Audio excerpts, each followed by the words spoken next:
I have been making gluten-free brownies and egg salad, waiting for the brownies to cool down.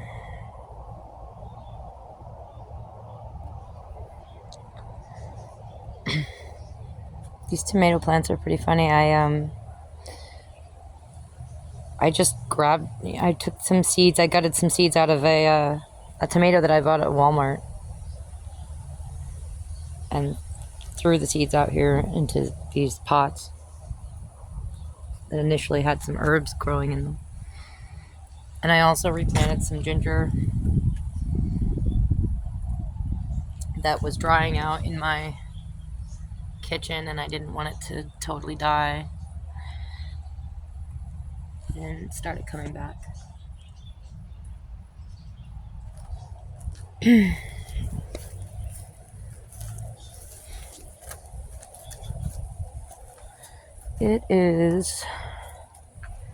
I'm on my 20th day with my kayak. My 20th day of not smoking tobacco. Technically, I had my last cigarette at dawn on the 2nd. Trying to make it to May 2nd.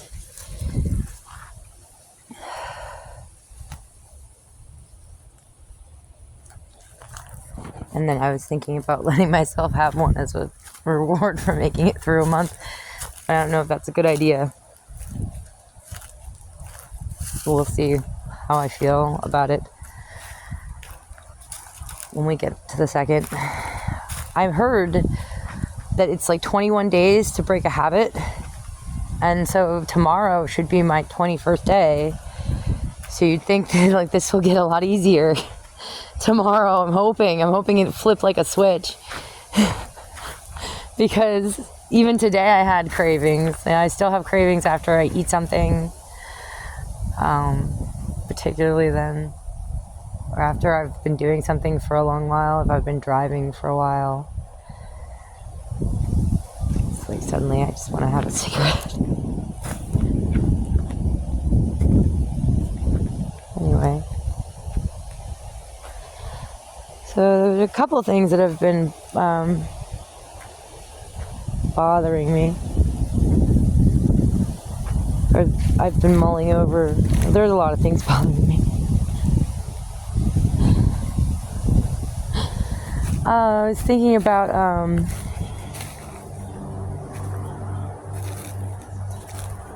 fairy tales and Prince Charming's.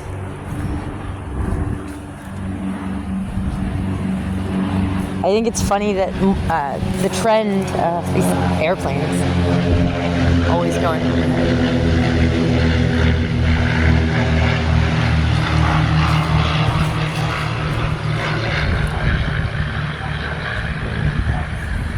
So,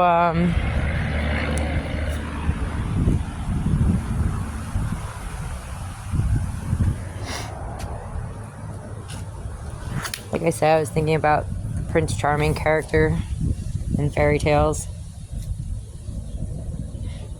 My mom says that I'm my father's daughter when it comes to growing things. He was a farmer, so apparently she couldn't even make starters, pre-started plants. She couldn't get them to grow. They'd all die on her, she said. But my dad could just throw a handful of seeds into the soil and they'd have more fruit than they knew what to do with. Or more vegetables or what have you. So apparently I have my dad's green thumb. This one already has some, I don't know if you can see them. Yeah, little yellow flowers. They'll be tomatoes. From Walmart tomatoes too. I love how it's growing out of the ginger. I love nightshades.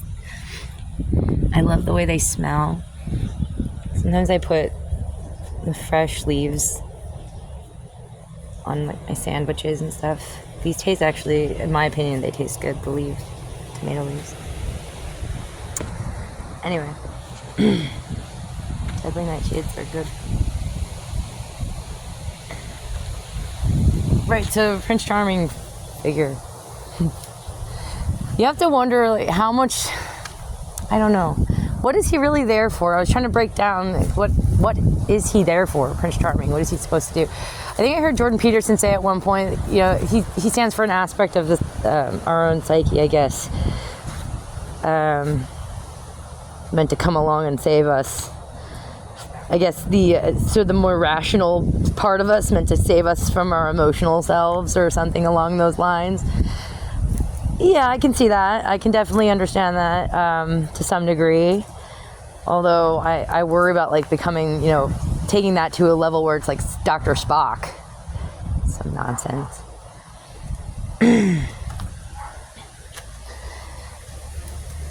I also have to wonder how much of it is like on men socially.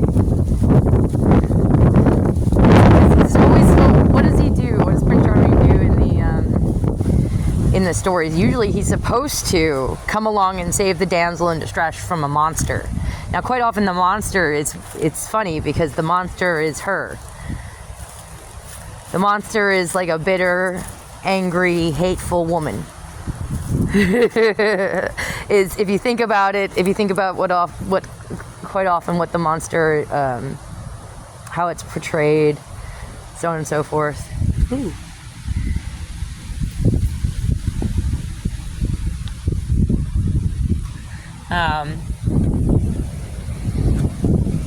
So it would seem that it's Prince Charming's job to come along and save the young, sweet girl from becoming a bitter, angry, hateful woman.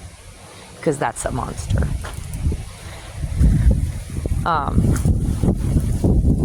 You could say that.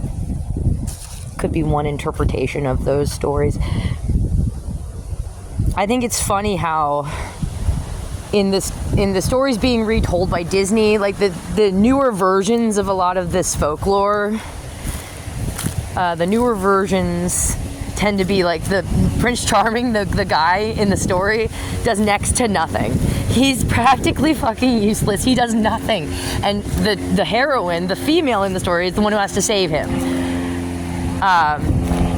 In many ways, sometimes physically, but usually not just physically, but emotionally, psychologically, save him from himself, all kinds of things. Like, so much is put on her. It's insane. It's like, it's not enough, oh no, that we're going to be the moms and, you know, again, bear the kids and feed the children from our bodies and rear the children. We'll be the primary caregivers to a bunch of little brats that will run around screaming at us and so on and so forth. It's like that's not enough. No, we have to save the men from themselves as well. Well, they do. I mean, they're useless. They do nothing. Hi, buddy. I love you, bud. Hi, handsome. You're all right, buddy.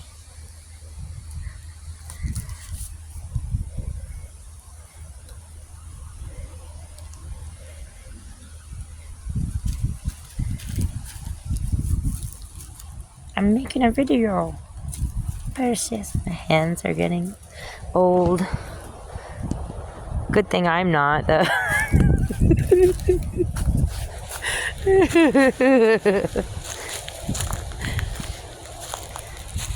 Hey, Pudge. Floyd boy.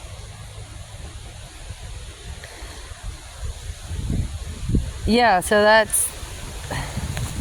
I think that's very, that's disturbing.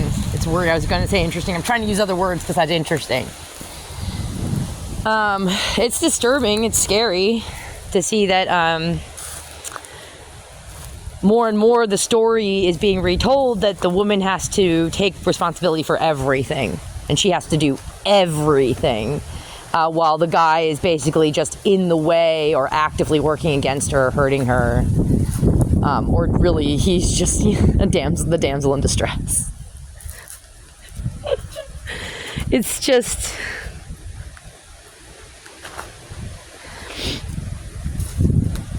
And then I was also thinking about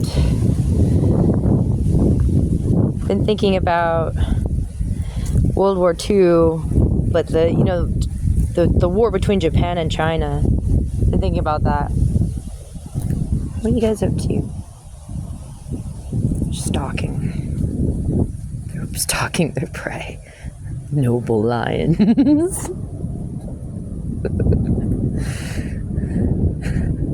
I was thinking about the brothels that the Japanese government set up in China when they invaded China and basically kidnapped a lot of Chinese women and girls, really, within a certain age range, starting, I think, probably, I heard some of the younger ones were at least 10, 11, 12. At the least, I wouldn't be surprised if there were younger ones. And then, women all the way through up into their 30s, maybe even 40s. If you're attractive enough, they nabbed you and they forced you into a brothel where the Japanese soldiers could come and forcibly have sex with you, essentially in exchange for food, maybe a little bit of food. And it was you either take the food or you're probably they're gonna have sex with you anyway. So it was pretty much rape. So I said this, sort of made an example out of a guy, this doofus of a guy, who was hanging around my apartment over the summer. Not in my apartment, but the apartments near my apartment. He was friends with the people living next to me on both sides, and so he would be hanging around outside my apartment all the time. And he rubbed me the wrong way. He was a total ass. So I took him apart with my words one day, because he had this sort of chivalrous ideal about himself, you could tell, even though he's a total scumbag and a liar, just an all-around dick. And so I explained to him how thousands and thousands of men raped thousands, maybe hundreds, maybe thousands of women to death in those brothels, by force. They raped girls, really. And a lot of those women, they didn't make it out of those brothels alive. They just were raped to death. They were forced to have sex with ridiculous amounts of men in a very short periods of time. So, it's just awful. And so what I had to point out to this dude is that, thousands of men engaged in that, and they weren't all just the bad guys in Japan, right? And I said, this is not a statement about race either. Things similar to this have happened with every race, all right? So I don't want to hear that, it's not a statement against Asian people, Japanese people, or Chinese people. White people have done this too. Black people have done this too. Latino people have done this too. I don't want to hear the bullshit. Arabic people have done this. Forcibly raped women to death, all right? Gang raped women to death. This is essentially what was going on here, only it was sanctioned by a government. Mass gang rape is sanctioned by a government. It's essentially what was happening in World War II. At the same time, they were gassing people in the concentration camps. Over in China, they were also gang raping women to death in brothels. Kidnapping them off the streets and forcing them. So, the thing is that a lot of those dudes, those thousands and thousands of men that engaged in doing that, they weren't just all the bad guys in Japan. They were dudes who were raised like every other guy. They were told, it's wrong to do this to a woman. It's wrong to forcibly have sex with a woman against her will. It's wrong to have sex with young girls who are significantly younger than you, who are underage. It's wrong. This is wrong stuff. If you're not married to her, if you're not making an honest woman out of her, it's wrong. You shouldn't be doing this. If they're kidnapped, if they were stolen on their way home from school or something, or when they went out to the corner store to get some bread and brought here against their will, it's really wrong for you to have any kind of a sexual relationship with with them. They knew all that, you know, they understood that. They were raised properly, or properly enough. They were raised like any of you guys out there, most of you, you know? So why did they do it?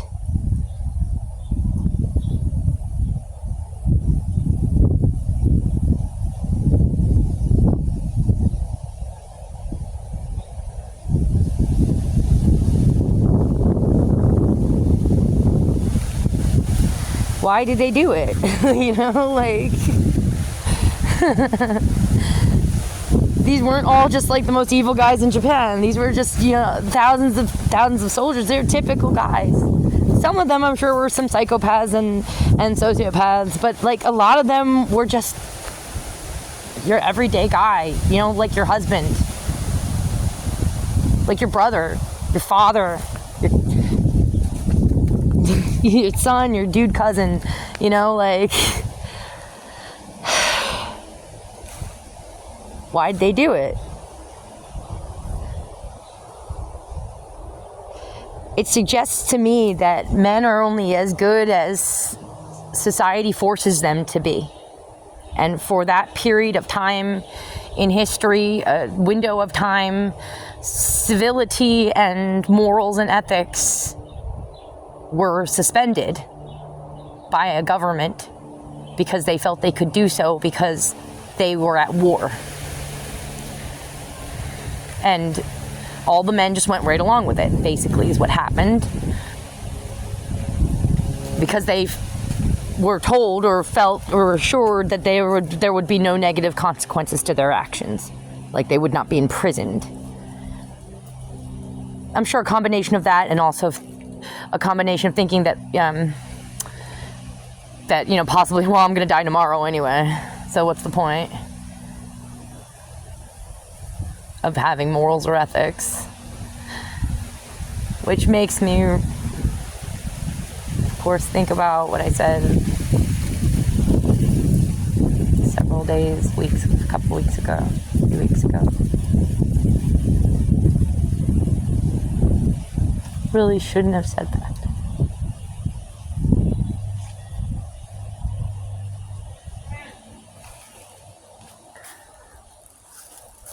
So,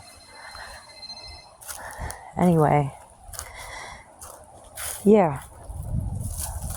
There's no such thing as Prince Charming, is there?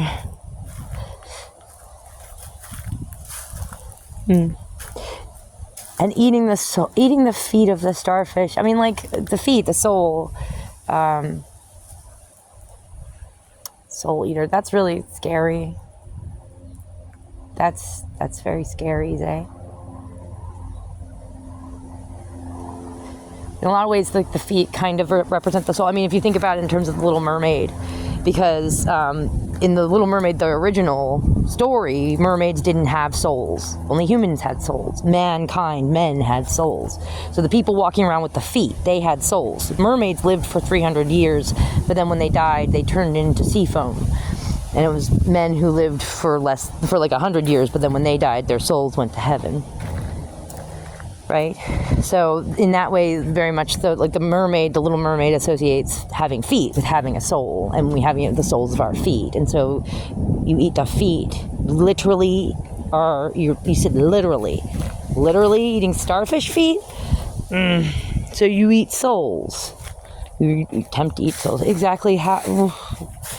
It's creepy. That is really creepy, Mr. Clown Crab. I mean...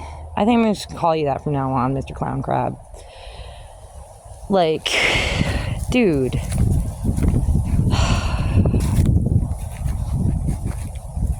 Well, I'm keeping mine. Anyway.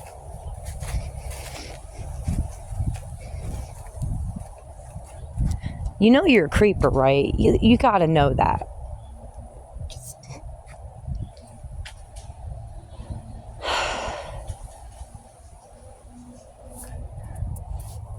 I'm gonna go check on my brownies.